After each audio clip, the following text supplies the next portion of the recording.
മോനുകുട്ടോ മോനുകുട്ടോ മോനു എഴുന്നേക്ക്. പള്ളി പോണം. ബാ ബാക്കള.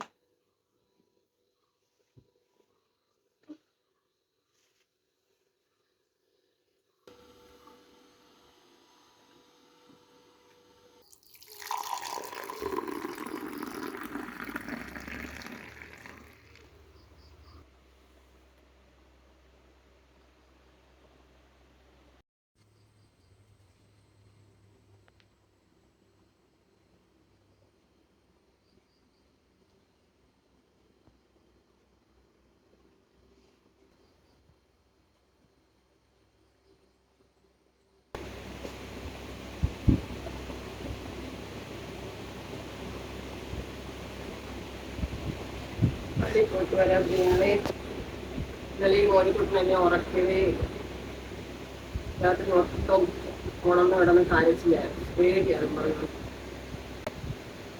എന്താ കാട്ടിലൊന്നും പോരുത്, അവിടെ പോരുത്, ഇവിടെ പോരുത്, താഴെ നോക്കി നടക്കണം എന്നൊക്കെ പറയും. അത് മനസ്സിൽ കിടക്കുന്നുണ്ടാണോ എന്ന് എനിക്കറിയത്തില്ല. പേടിയാണ്, ഭയങ്കര കാണിച്ചില്ലായിരുന്നു. അതുകൊണ്ട് എനിക്ക് പേടിയായിരിക്കും. ഞാൻ എൻ്റെ ഉറക്കമില്ല. നമുക്ക് അങ്ങോട്ട് പോകുന്ന വഴിക്ക് ദീപസ്നാരായണ പുരുഷങ്ങളുണ്ട്. നമുക്കൊരു വെല്ലുവിളിയൊക്കെ കത്തിച്ച് പോകാം എന്ന് വിചാരിച്ചിറങ്ങി.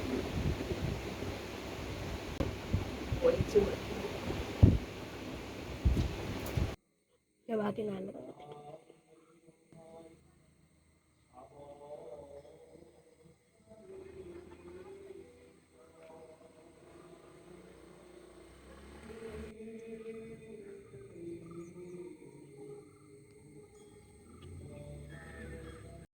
പ്രിയങ്ങളെ, അമ്മക്കിളിയുടെ കൊച്ചു കൊച്ചു വിശേഷങ്ങളിലേക്ക് എല്ലാവർക്കും സ്വാഗതം.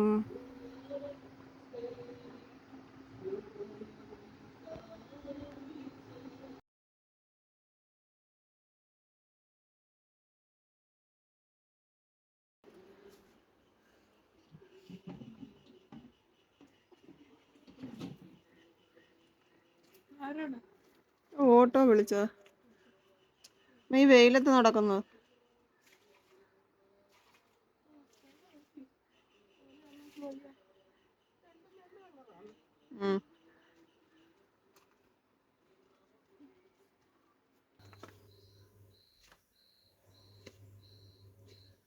പള്ളി പോയിട്ട് വന്നതാണ് പ്രിയങ്ങളെ. മോനുകുട്ട സൺഡേ സ്കൂളിൽ ഇരിക്കുന്നു. ഇന്ന് നേരത്തെ തുടങ്ങി. നമ്മുടെ ഈ ചൂടും ഇതൊക്കെ കൊണ്ട് നേരത്തെ കുർബാന തുടങ്ങി, നേരത്തെ കഴിഞ്ഞു. അപ്പോൾ സൺഡേ സ്കൂളും അതനുസരിച്ച് നേരത്തെ കഴിയും. പിന്നെ ഇന്ന് ലേലം വിളിയൊക്കെ ഉണ്ടായിരുന്നു. നമ്മുടെ ദുഃഖ വെള്ളിയാഴ്ചയുടെ ഒക്കെ ഈ നേർച്ച കൊടുക്കുന്ന സാധനങ്ങളൊക്കെ ഉണ്ട്. അതൊക്കെ ഇന്ന് ലേലം വിളിയൊക്കെ ഉണ്ട്. പിന്നെ ഞാൻ ഓട്ടോ പറഞ്ഞു, എനിക്ക് വയ്യ പ്രിയങ്ങളെ വെയിലത്ത് പോവാൻ. പിന്നെ അമ്മയുടെ അടുക്കലൊന്ന് കയറി എന്നിട്ട് ഇങ്ങോട്ട് തിരിച്ചു പോരുന്നു. ഇന്നലത്തെ ദിവസം രാത്രിയിലത്തെ ഉറക്കം ഞാൻ പറഞ്ഞില്ലേ, മോനുകുട്ടനുള്ളപ്പം പറയണ്ടെന്ന് വിചാരിച്ചിട്ടാണ് രാവിലത്തെ ഇടം വിശദീകരിച്ച് പറയാഞ്ഞത് കേട്ടോ. നമ്മളിപ്പോൾ ഈ ന്യൂസും പത്രവും എല്ലാം ഇത് തന്നെ പറയുമ്പോഴേ അവനത് കാണുമ്പം അതുകൊണ്ടുള്ള പേടിയായിരിക്കും. ടി വി വെച്ചാൽ പിന്നെ അതല്ലേ ഉള്ളു. പിന്നെ പത്രത്തിലാണെങ്കിലും ഇത് തന്നെ ന്യൂസ് വന്നുകൊണ്ടിരിക്കുന്നത്. അപ്പോൾ അതൊക്കെ കാണുമ്പോൾ അവന് മനസ്സിൽ എന്തോ ഒരു പേടി പോലെ ഉണ്ട്. അപ്പോൾ അല്ലെങ്കിൽ അവന് അങ്ങനെയൊന്നും ഉള്ള രാത്രിയിൽ അങ്ങനെ ശല്യമൊന്നും ഇല്ലാതെ കിടന്ന് ഉറങ്ങുന്നതാണ്.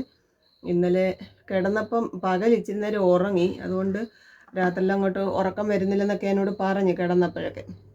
നമ്മൾ 11 മണിയൊക്കെ ആകും കിടക്കുമ്പോൾ.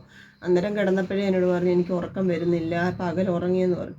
പിന്നെ എനിക്ക് വയ്യായിരുന്നു. ഞാൻ പകലത്തെ ഈ ക്ഷീണം കൊണ്ട് ഞാൻ അങ്ങോട്ട് കിടന്ന് ഞാൻ കുറച്ച് കഴിഞ്ഞപ്പോൾ ഉറങ്ങിപ്പോയി. ഞാൻ മോനുകുട്ടിനെ ഉറങ്ങിയോ നോക്കി, ഉറങ്ങിയെന്നുള്ള ഇതിൽ ഞാൻ ഉറങ്ങിപ്പോയി. പിന്നെ ഞാൻ ഇടയ്ക്ക് കണ്ണ് തുറന്നപ്പോൾ കരയുവാ കിടന്ന്. ഞാൻ ചോദിച്ചു എന്തുവാ?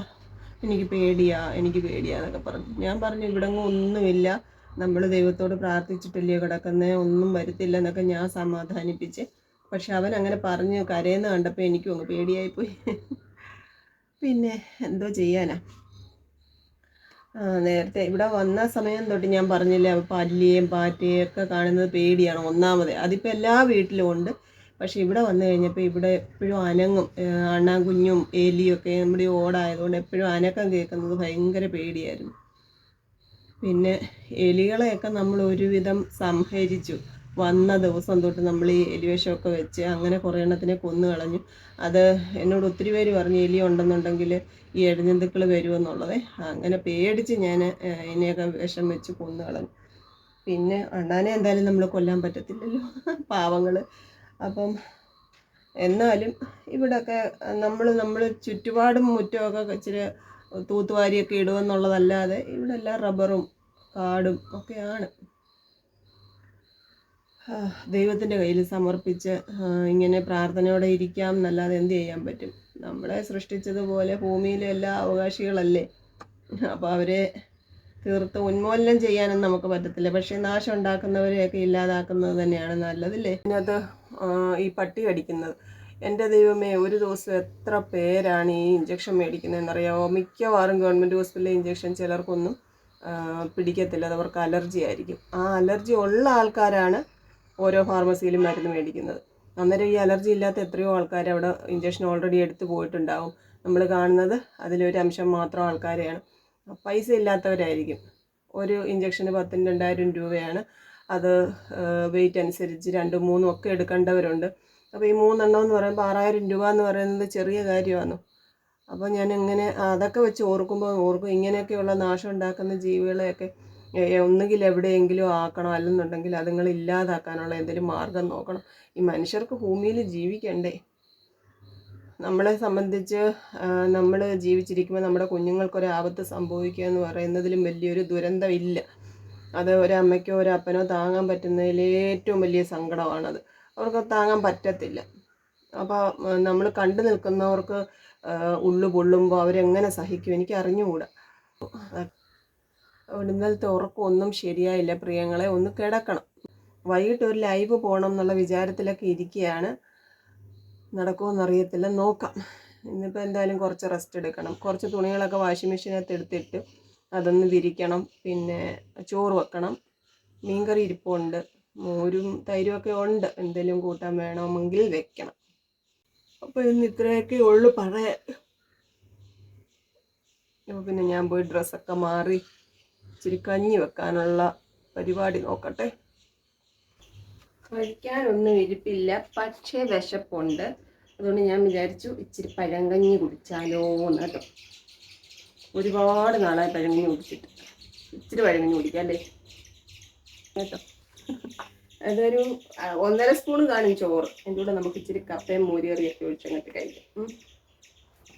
എൻ്റെ പ്രിയങ്ങളെ, പഴങ്കഞ്ഞി എടുത്തിട്ടുണ്ട്. ഇത് മീൻകറി, മോരുകറി, കപ്പ, പഴുത്ത മാങ്ങ. ഇതാണ് നമ്മുടെ ഇന്നത്തെ രാവിലത്തെ ഇടം. കഴിക്കട്ടെ.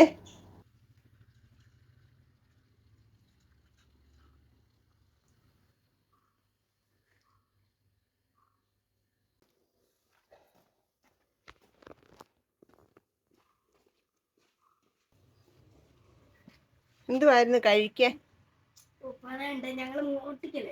എന്തുവാടി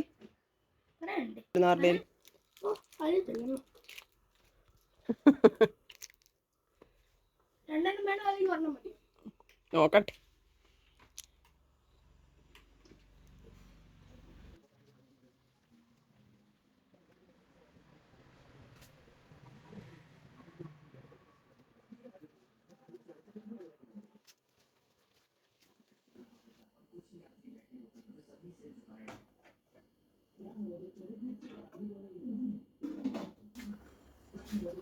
തുണിയൊക്കെ കഴുകി കൊണ്ടുപോയി വിരിച്ച് കുറച്ച് അരിയെടുത്ത് തിളപ്പിച്ച് റൈസ് കുക്കറിനകത്ത് വെച്ചു.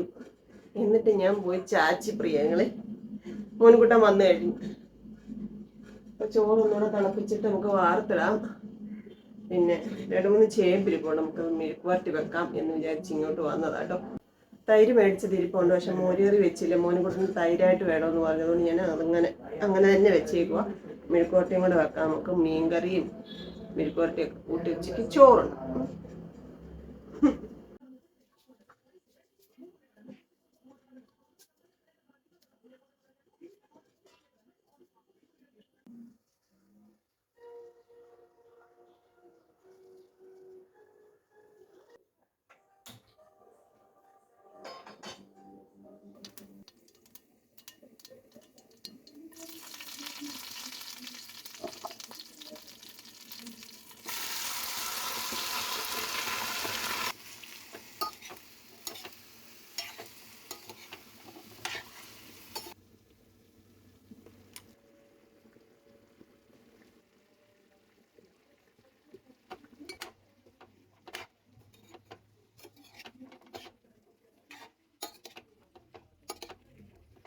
മെഴുക്ക് പുരട്ടി റെഡി ആവട്ടെ, വേവട്ടെ.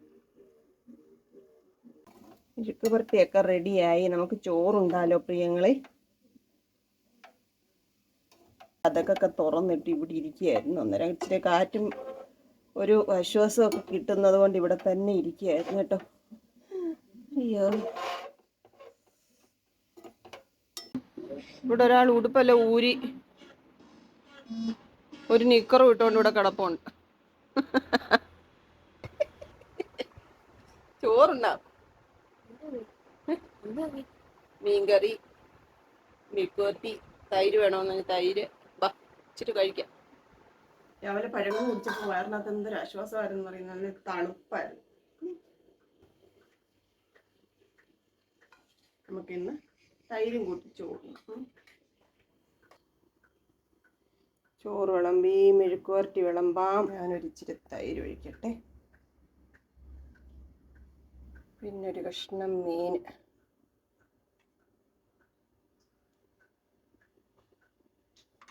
ഇതാണ് ഉച്ചക്കലത്തേട. കഴിക്കട്ടെ കേട്ടോ.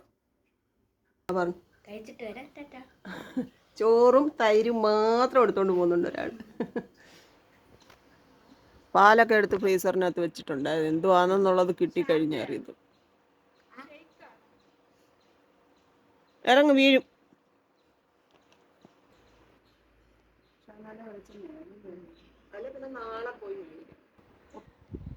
ചോറൊക്കെ ഉണ്ട്.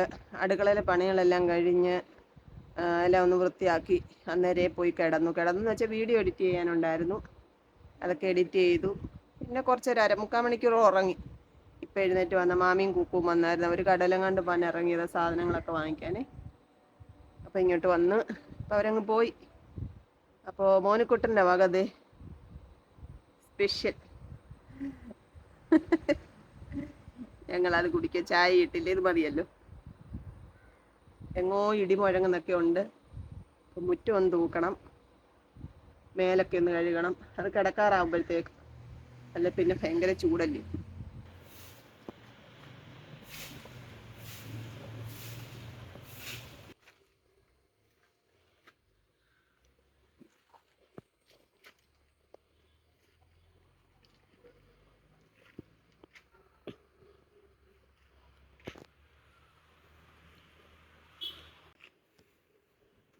വാഴ കൊലച്ചു കണ്ടോ.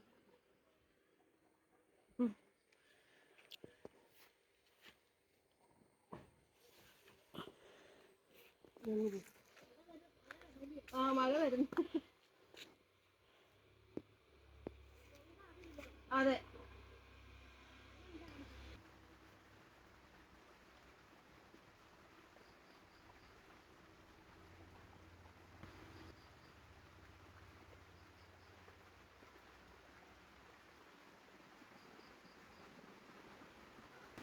മഴ ചാർന്ന് പ്രിയങ്ങളെ.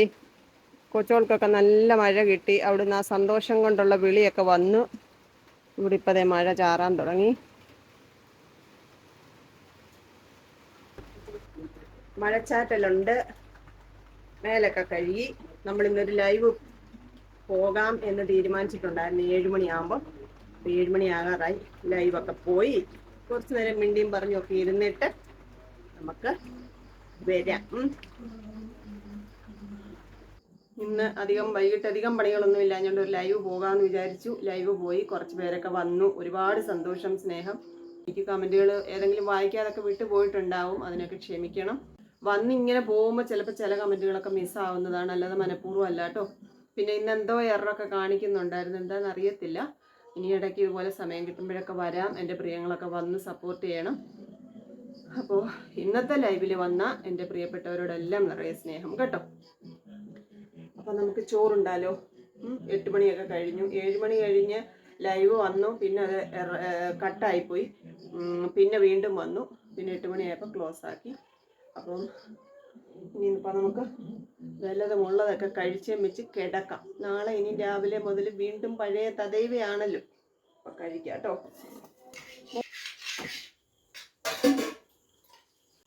കഴിച്ചിട്ട്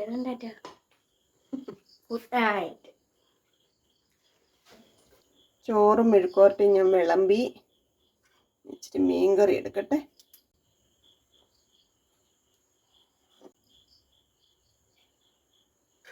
വേറെ പ്രത്യേകിച്ച് കറികളൊന്നുമില്ല. തൈരും മോരും ഒന്നും എടുത്തില്ല, ഇത് മതി. പിന്നെ എൻ്റെ പ്രിയപ്പെട്ടവരോടെല്ലാം ഇപ്പോൾ പതിവായിട്ട് പറയുന്ന പോലെ എല്ലാവരും സപ്പോർട്ട് ചെയ്യണം. ലൈക്കും കമൻറ്റും ഷെയറും ഹൈപ്പും ഒക്കെ ചെയ്യണം. ഒരുപാട് അത്യാവശ്യങ്ങളുള്ള സമയമാണ്, ആരും മറക്കരുത്. നിങ്ങളെ ഓർമ്മിപ്പിക്കുക എന്നുള്ളതാണ് ഞാൻ ചെയ്തുകൊണ്ടിരിക്കുന്നത് കേട്ടോ. അപ്പോൾ നമുക്കിനി അടുത്ത ദിവസം കാണാമേ. Tata, okay, bye bye, see you. കൊച്ചു കൊച്ചു വീട്ടുവിശേഷങ്ങളുമായി വീണ്ടും കാണാമേ.